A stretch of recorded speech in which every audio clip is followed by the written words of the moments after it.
All right, everybody, what's going on? Welcome to today's edition of SWAC Talk, the show. We cover the SWAC inside and out. Of course, I'm your tour guide around the SWAC Seawells coming at you. And we got a full show today, man. We're going to talk about basketball, football, baseball, softball, track. We'll talk about it all today, man. Got a full show. This is our news and notes edition of SWAC Talk uh, from so let's get it, man. Let's get into this, man. Of course, like I said, y'all can check out the socials on the screen. Facebook is SWAC Talk, Instagram SWAC Talk, Twitter SWAC Talk 76. Man, we keep doing, bigger and better for y'all, man. If y'all want to show a little love to us for what we do here at SWAC Talk with SWAC Talk and SWAC Smoke, man, you can support the show through the Cash App, $ SWAC Talk. It'd be much appreciated. If you haven't done so already, would you please go ahead and hit the subscription button, man, and subscribe to the channel. We're making our way up to 900. We're going to do a little giveaway when we get there. Then it's going to be on to the 1K. So, man, we want to thank everybody who subscribed already and been rocking with us from any point, whether it's day one or day now. Man, we want to thank y'all for rocking with us. And, without y'all, we can't do any of this. And we wouldn't want to do any of this without y'all. So, man, thank you for being down with us and rocking with us. Other than that, man, hit the notification bell to be alerted to when the videos drop. Make sure you like the videos. Always hit the like button, man. It don't cost a thing. Just hit that like button, and we much appreciate it. Comment and share the videos. So let's get into this, man. We're gonna start off with something that that's really near and dear to my heart. I mean, I know that sounds a little cliche or a little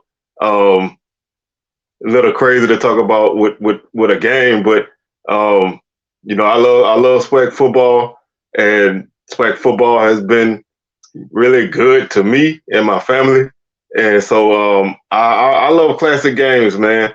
And they have they get a bad rap from time to time, but when a game has been around for a while, you got to really show it love, whether it's through the ups and downs, which a lot of these games have had their ups and downs. You want to really show it some love, and it's rare that a game can be down and make a return. And with all that being said, man, the Circuit City Classic is back. It was at one point one of the longest running, biggest HBCU classics. It started in 1984, and it ran pretty much continuously until the COVID time, and then it took a hiatus for a year last season, but it's back, and we're gonna go through the history of this game and what makes it so special.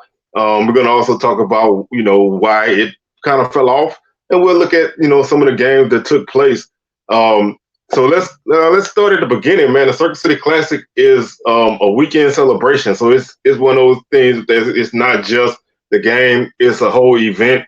It centers around the Indiana Black Expo. So it has a lot of things that goes into it. It was patterned after the Bayou Classic.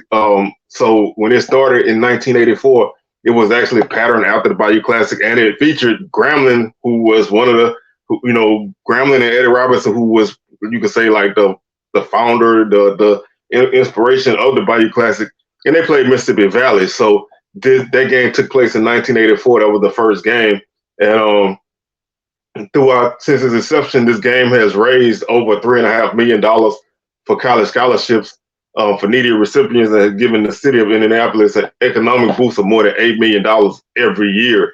So this is a big money event for the city. It's one of the few Midwest HBCU classics. So it's something that's always there.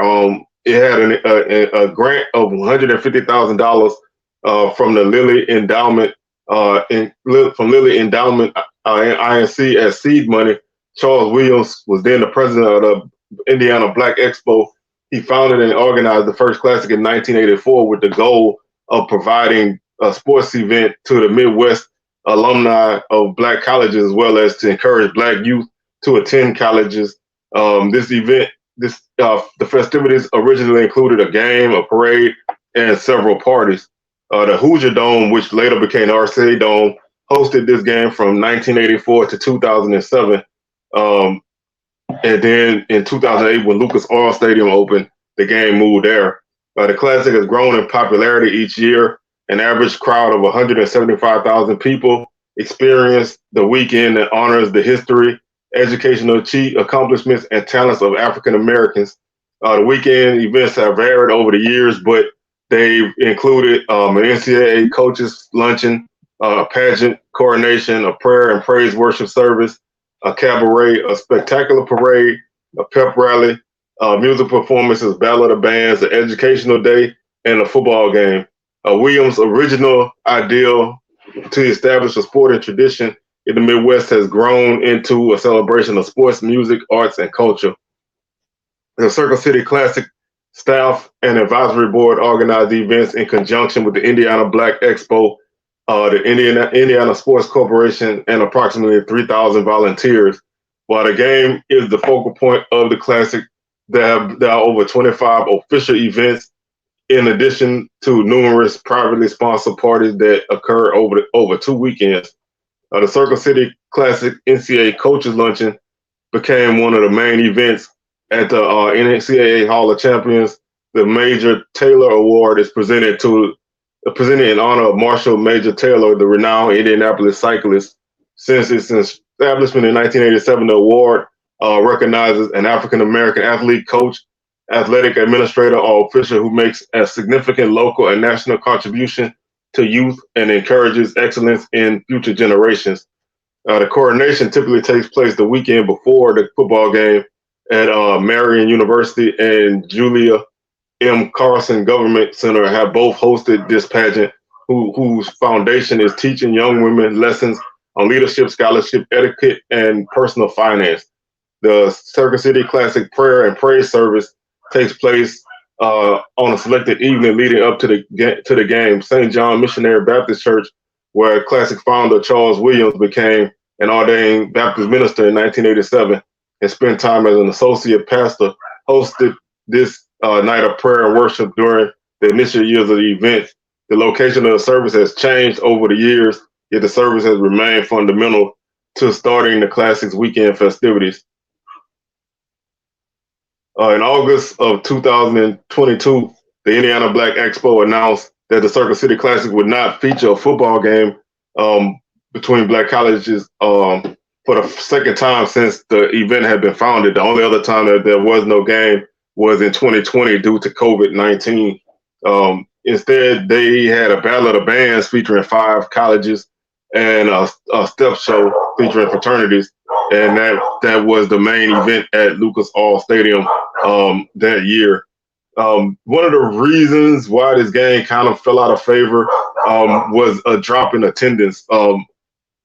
Basically, this game was a sellout or a near sellout for many years, but starting at around 2012, the attendance started to dwindle, dropping below 20,000 after a certain period of years. In 2020, the game between North Carolina Central and South Carolina State drew 18,000 people to the game.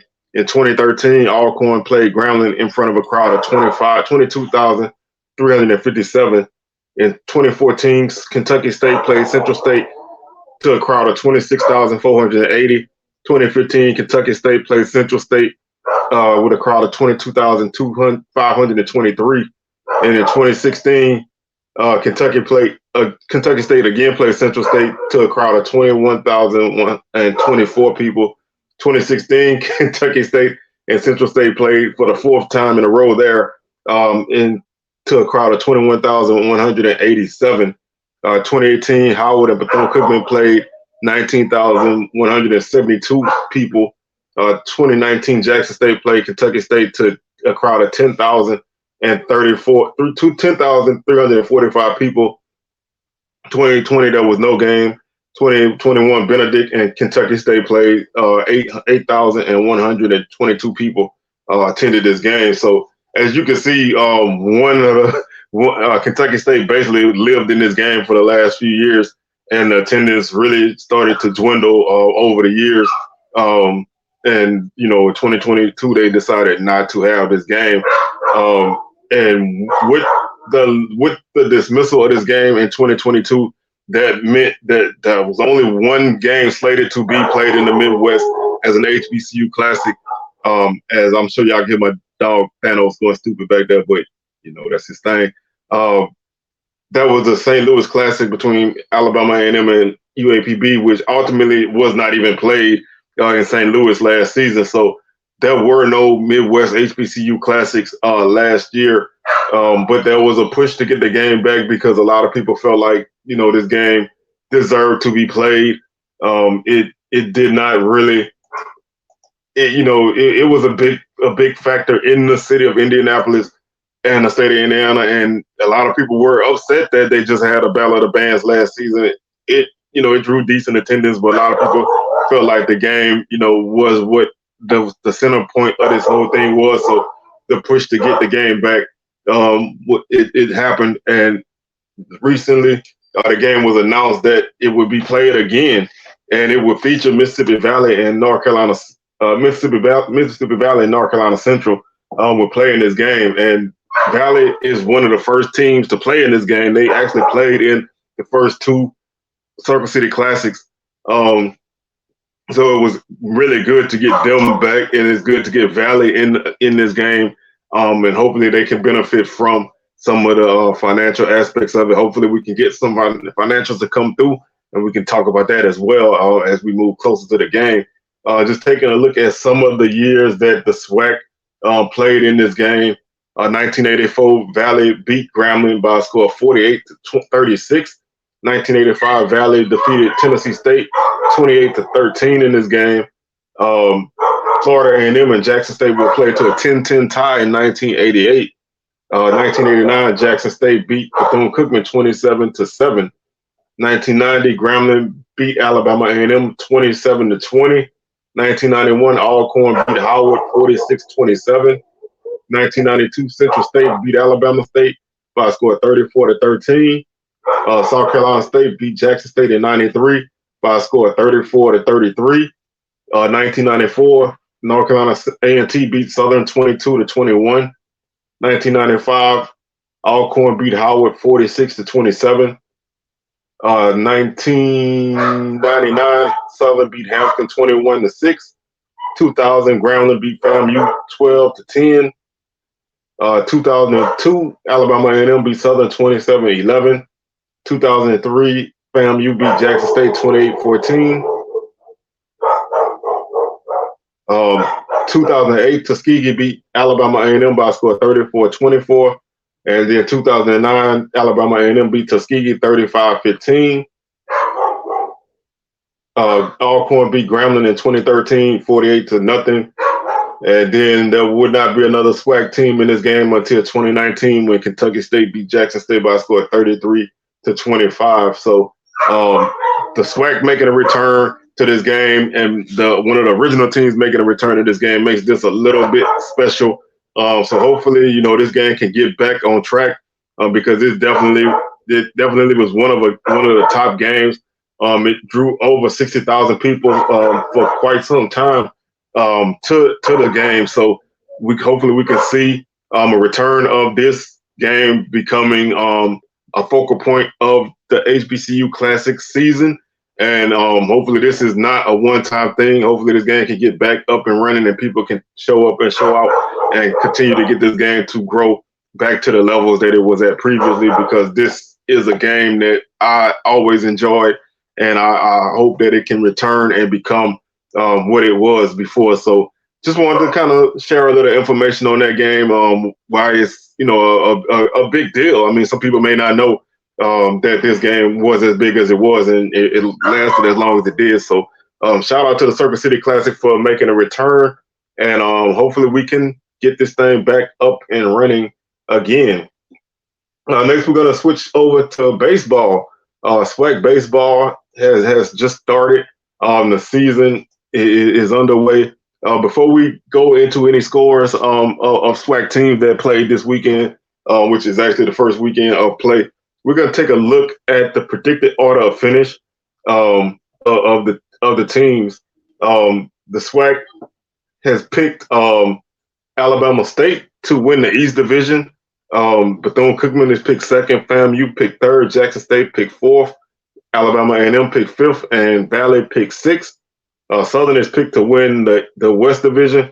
Grambling right behind them at second place, Prairie View at third place, Texas Southern at fourth place, Pine Bluff at fifth place, and Alcorn at sixth place.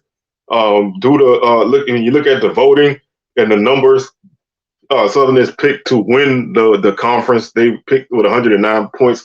Alabama A&M is picked right behind them at 103. So those are the top two teams in the SWAC in terms of the voting. Southern received 11 first place votes. Alabama State received 8 first place votes. Bethune-Cookman and FAMU each received 3. Alabama A&M also received 3 first place votes. Grambling and Prairie View received 2. Jackson State also received 2 first place votes. Valley received 1, and Texas Southern received 1. Alcorn and Pine Bluff also received 2 first place votes, although those are very interesting. The preseason player of the year is Corey King from Alabama State. Preseason pitcher of the year is Hunter Vietz from FAMU. Looking at the preseason first team, catcher Irvin Escobar, Bethune-Cookman, O'Neal Burgos, first baseman from Southern. Second base, Ty Hill, Jackson State. Third place, Draylon Holmes, Mississippi Valley. Shortstop, Cameron Bufford from Grambling. Designated hitter, Corey King, Alabama State. Outfielder, Jalen Armstrong, Southern. Outfield, Trevor Hatton, Grambling. Outfield, Terry Burrell from Grambling. Starting pitcher, Hunter Vietz from FAMU. Other starting pitcher, Louis Liptherat, Bethune-Cookman. And Enrique Ozoa is the relief pitcher from Southern. Second team, catcher Julian Murphy from Grambling. First base, Jalen Williams, Jackson State. Second base, Joseph Perini, FAMU. Third base, CJ Castillo, Texas Southern. Shortstop, Zachary Trevino, Prairie View. Designated hitter, Benjamin Ybarra, Prairie View. Outfield, Ty Hanchley from FAMU. Outfield, J.J. Roland from Southern. Outfield, Jatavius Melton from Jackson State. Pitchers, Nolan Santos, Bethune-Cookman, Ja'Cory Boudreaux, Grambling, and Joan Gonzalez from Bethune-Cookman. So that's those are the first and second teams in the preseason preseason all SWAC selections and the SWAC order finish. Let's take a look at where we stand right now as far as the games have been played. So this, all right. Starting on Friday, which was the first day of action, Prairie View beat Grambling by a score of 7-5. That's in the Cactus Jack HBCU Classic in Houston. So Grambling lost to Prairie View by a score of 7-5. Eastern Illinois beat FAMU 8-7. Texas Southern lost to Valley by a score of 7-5. Alabama State beat Purdue Fort Wayne 13-0. Lehigh beat Bethune-Cookman 5-3. Arkansas State beat Pine Bluff by a score of 12-2. And Southern beat Jackson State by a score of 5-4. On Saturday, Jackson State beat Valley 14-1. Eastern Illinois beat FAMU 4-3. Alabama A&M beat Alcorn by a score of 5-4. Purdue Fort Wayne beat Alabama State 4-3. Alabama A&M beat Alcorn as part of a double hitter 9-5. Pine Bluff lost to Arkansas State 4-3. Southern beat Grambling 4-3. Lehigh lost to Bethune-Cookman 7-6. Alabama State beat Purdue Fort Wayne 18-4 in a doubleheader. Prairie View lost to Texas Southern 8-4 in the Classic in Houston. Today's games: Bethune-Cookman hosts Lehigh. Grambling and Valley play in Houston. Eastern Illinois plays at FAMU. Purdue Fort Wayne plays at Alabama State. Pine Bluff is at Arkansas State. Alabama A&M is at Alcorn. Jackson State plays Prairie View in Houston. Southern plays Texas Southern in Houston to round out that classic. So a lot of action already taking place in the SWAC in baseball. Got a couple classics taking place. Got another classic taking place next weekend the Andre Dawson Classic in New Orleans. So we're definitely going to keep our eyes out on that as well. Switching over to softball, same thing. We're going to start off with the predicted order of finish just to give you guys an idea of who to look for as a team. Our Alabama State is picked to win the East Division. Jackson State is behind them. At second place, Bethune-Cookman is third place. FAMU fourth. Alabama A&M is fifth. Valley is sixth. Prairie View is picked to win the West Division, followed by Texas Southern, then Southern. Grambling is picked fourth. Alcorn picked fifth. And Pine Bluff is picked to be the sixth place team. So kind of gives you an idea of who to look for in terms of the teams predicted order of finish. So let's look at the preseason all SWAC selections. Kendall Daramis is the preseason player of the year from Alabama State. Jasmine Gendorf is the preseason pitcher of the year from Texas Southern. Preseason first team catcher Daviana Figueroa from Prairie View. First base Samaria Jackson from Arkansas Pine Bluff. Second base India Wells from Grambling. Shortstop Destiny Cuevas from FAMU. Third base Jalen Davis from Prairie View. Outfielders Kendall Daramis from Alabama State. Allison Riches, Alabama A&M, and Audrey Garcia from Prairie View. Pitchers Jasmine Gendorf from Texas Southern. Haleen Gonzalez from Bethune-Cookman, and Chris Diona Beasley from FAMU. Also, Tamara McKnight from Texas Southern. Second team catcher Naya Morgan from FAMU. First base Mila Rodriguez, Texas Southern. Second base Desiree Martinez, Bethune-Cookman. Shortstop Samaya Huckabee from Jackson State. Third base Taisha Cole, Alcorn. Outfielders Haley Parks, Bethune-Cookman. Michaela Irvis, FAMU, and Christian Edwards from Alcorn. Pitchers Bailey Greenleaf from Alabama State. Takaya Hill, Jackson State. Kaylin Massey, Prairie View, and Carson Shelby, Mississippi Valley.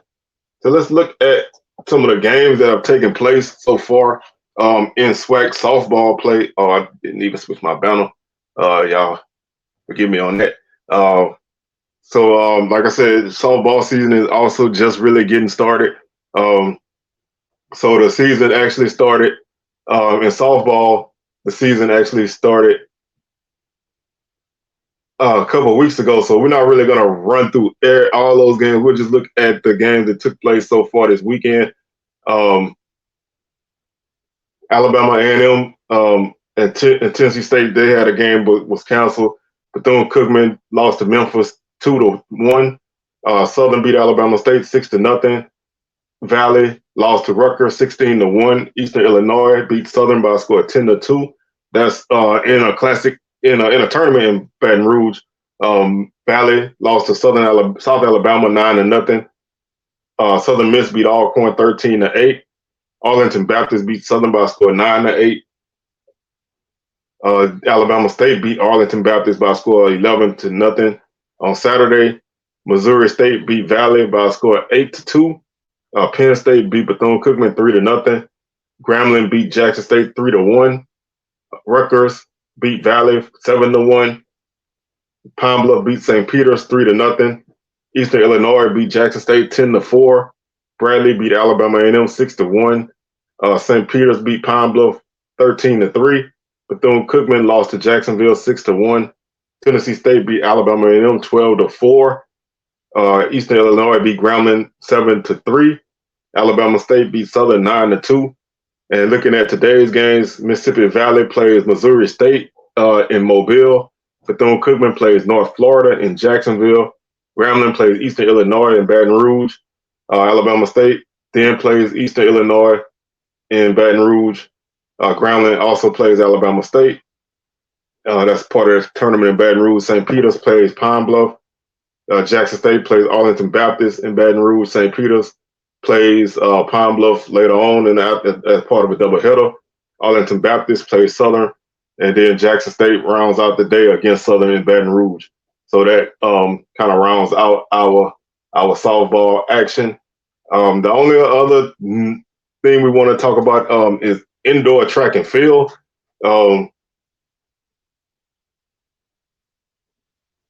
Let's take a look at what's going on indoor track and field.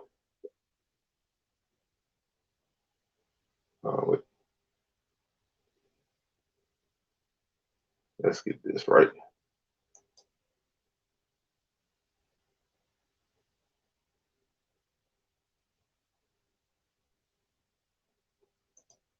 All right, Alabama State, they win the indoor men's track and field championship.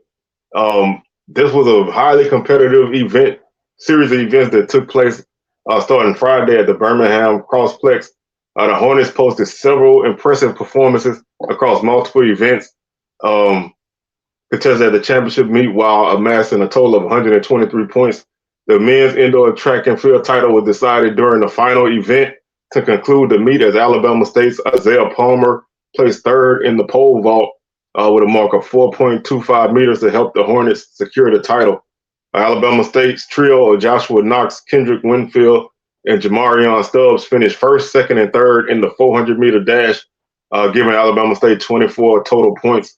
The Hornets' 400-meter relay team consisting of Joshua Knox, Winfield, Tate, and Stubbs claimed first place at the event, setting a new league record with a time of 3 minutes and 12 seconds during the final running event at the meet.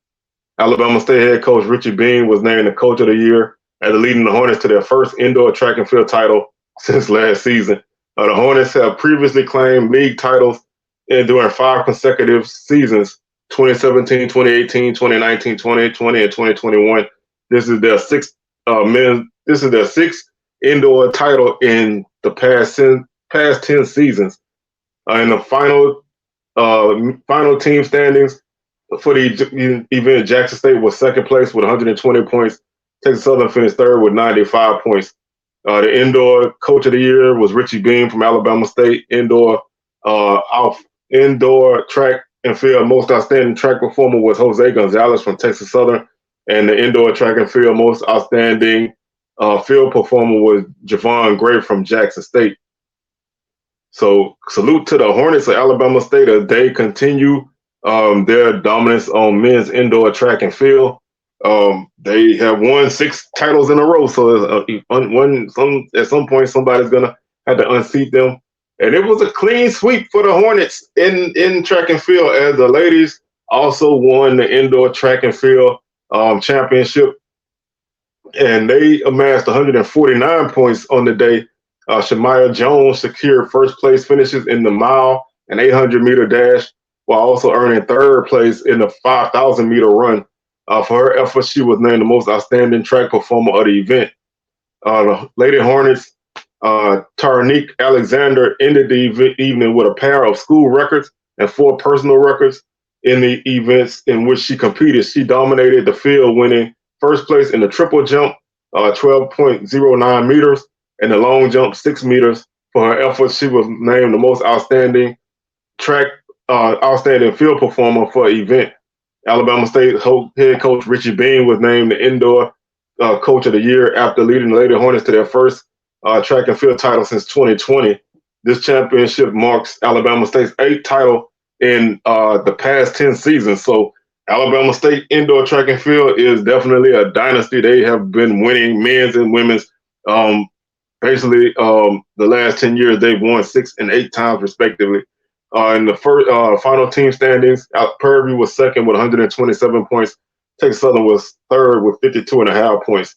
As I said previously, Richie Bean, indoor women's track and field coach of the year.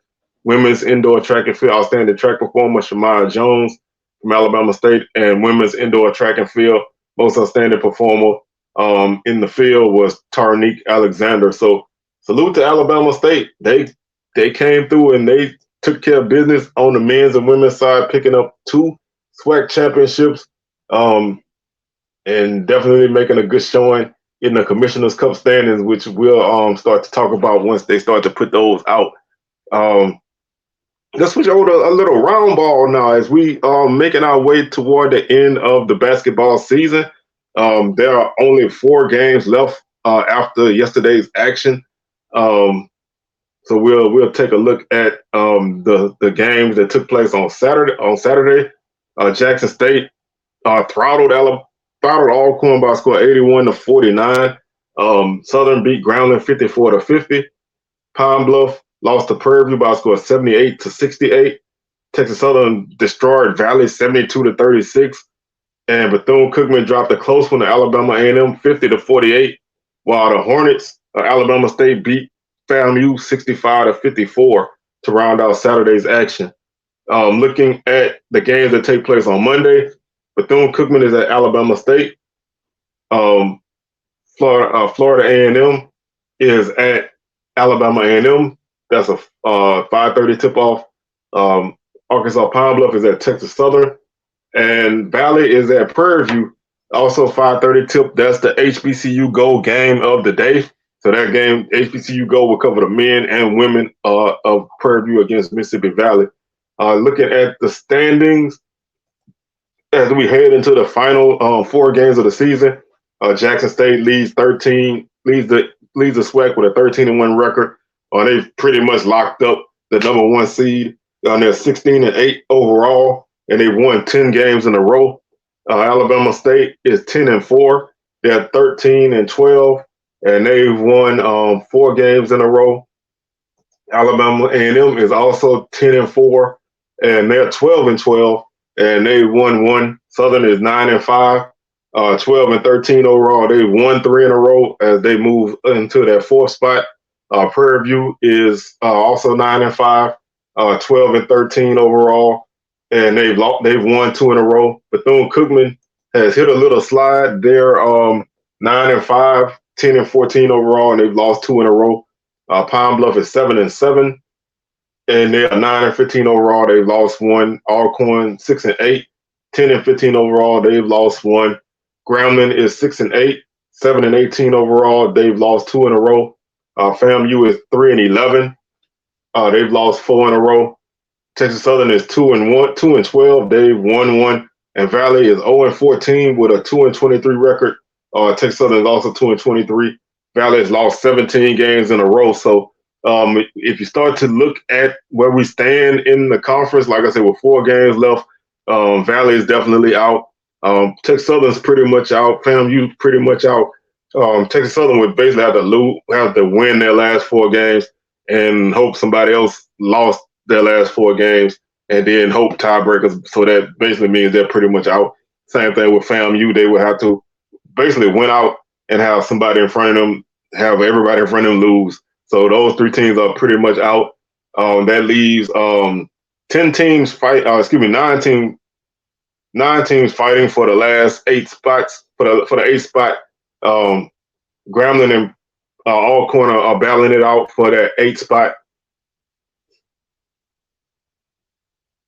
Grambling and Alcorn are battling it out for that 8th spot right now. When you look at tiebreakers, these 2 teams only play once, and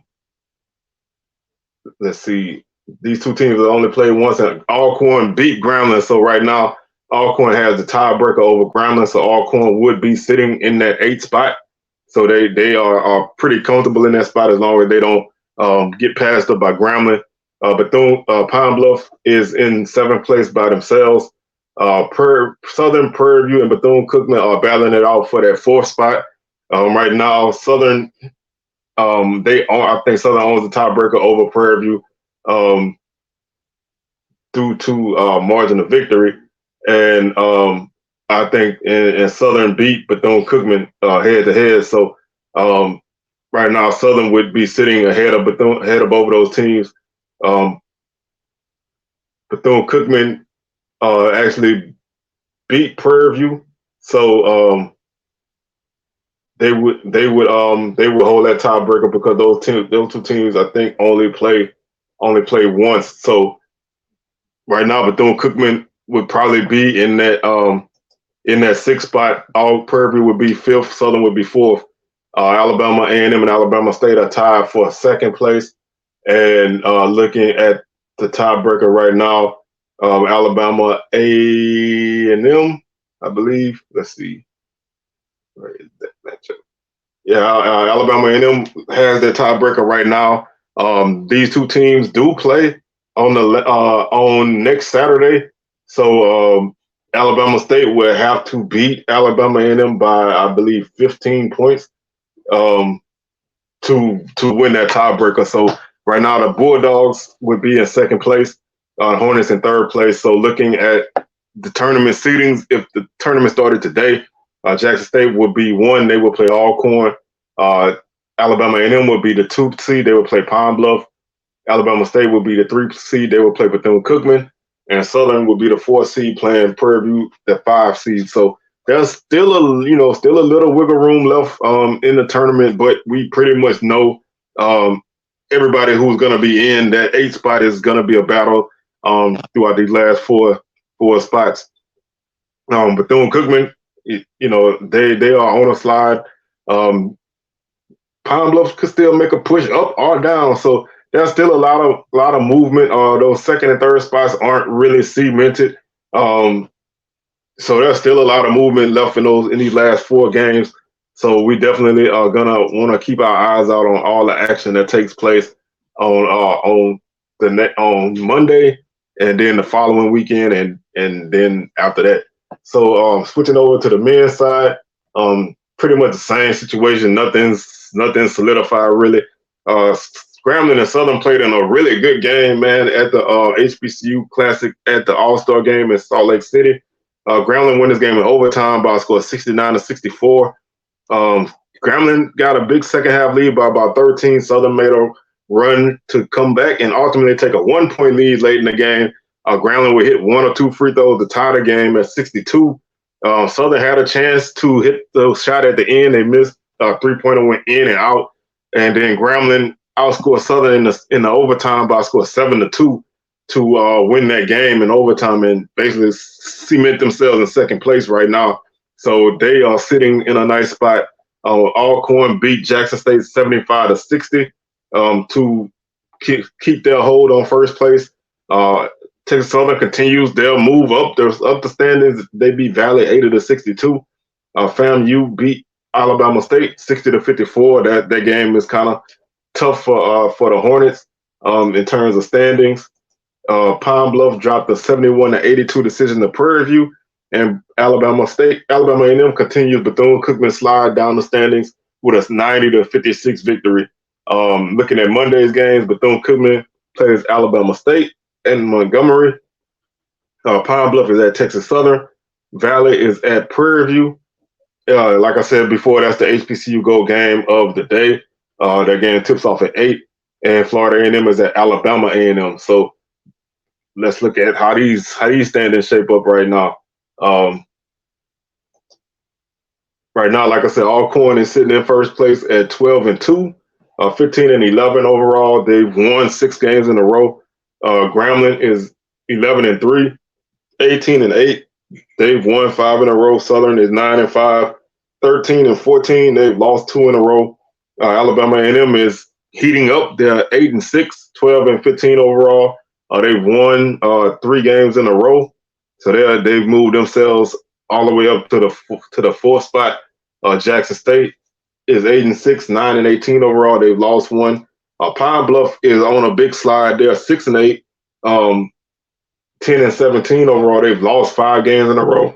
Excuse me. Texas Southern is 6-8, 10-17 overall. They won 2 in a row. They continue to make their way up the standings. Prairie View is 6-8, 10-17 overall. They won 1. Alabama State is also 6-8. They are 8-19 overall. They've lost 2 games in a row. Bethune-Cookman is 5-9. They've lost 4 games in a row. They've really dropped from like the 4th or 5th spot all the way basically on the brink of not making the tournament.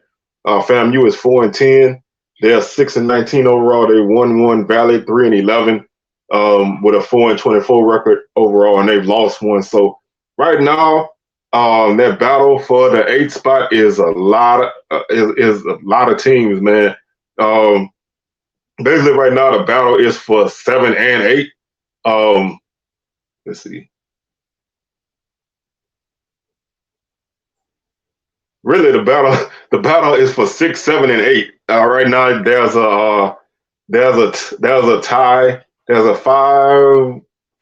four-way tie for the 7th spot. So 2 of those teams are finished 7 and 8. Pine Bluff, Texas Southern, Prairie View, and Alabama State are all tied for that 7th spot. Bethune-Cookman is right behind those 2 teams. Behind those 4 teams at 5 and 9. FAMU is 4 and 10, so they're not necessarily out of it. And even Valley is 3 and 11. They're only 3 games out of that spot now. It would take a lot of work for them to get there, but mathematically they're still in it. But realistically, they're probably out. Looking at some of those matchups with those teams that are tied for those last 2 spots, Alabama State has let me see, this is very, very confusing. Alabama State, they beat Prairie View so far in overtime. They lost to Texas Southern. They played Pine Bluff. They played Pine Bluff earlier in the season and they beat Pine Bluff. So right now they only have played those 3 teams. They've played the Texas schools once. They split with them and they swept Pine Bluff. So they do have a tiebreaker over Pine Bluff. But when you get into, multi-team tiebreakers, man, it gets really, really crazy. But Pine Bluff is behind the 8 ball when it comes to Alabama State. When you look at Pine Bluff against the Texas teams, they have they lost to Prairie View on Saturday, and they played Texas Southern on Monday. Previously, they beat Texas Southern and they beat Prairie View, so they have split with those 2 with Prairie View, and they have opportunity to sweep Texas Southern or split. So that kind of puts them in a good spot.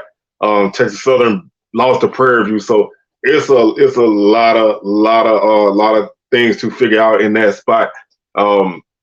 So we'll just go with how the league has it listed right now with overall record as the determining factor. When you look at the other tie, which is for 4th place, that's Alabama A&M and Jackson State. At Jackson State beat Alabama A&M. I think these 2 teams only played once, and Jackson State won that game. So Jackson State still has the tiebreaker over Alabama A&M. So they would be the 4th seed. So looking at right now where we stand, Alcorn is 1st, Grambling would be 2nd, Southern 3rd, Jackson State would be 4th, Alabama A&M 5th. And then as far as, like I said, the way the league has it, Pine Bluff is 6th, Texas Southern is 7th, and Prairie View will be 8th, leaving Alabama State out, Bethune-Cookman out, FAMU out, and Valley out. So 1st round matchups would be Prairie View against Alcorn, a rematch from last year's 1st round, Grambling and Texas Southern, Southern and Pine Bluff, and Jackson State and Alabama A&M. So still, like I said, a lot of movement left. There's still a lot of big games. These last 4 games are all huge because there's still a lot of room for teams to move up or down. So don't relax yet. If you're one of those teams in the middle, man, your team could bounce up or they can fall off. So there's still a lot of action left ahead of us in conference play. So like I said, man, buckle up and get ready to enjoy a crazy end to the men and women basketball season, man. It's been very competitive on all sides, and that takes me back to my hashtag, man, support SWAC Basketball. Like I said, there's a lot of great basketball going on, and catch it while you can before the season is over. So that's going to do it for today's show, man. I'd like to thank y'all for tuning in, and we'll be back on Wednesday as we recap the Monday's game and talk about whatever else comes through, probably talking the Legacy Bowl since the practices will be taking place by that point. And other than that, SWAC Smoke Live, Thursday, 6 p.m. Central, 7 p.m. Eastern. And we will be at the Legacy Bowl, so if you're down there, holler at us.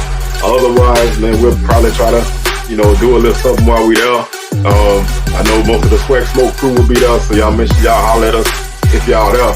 And with that being said, man, we're going to get on up out of here. Y'all enjoy the rest of y'all Sunday, and we'll catch y'all on the rebound.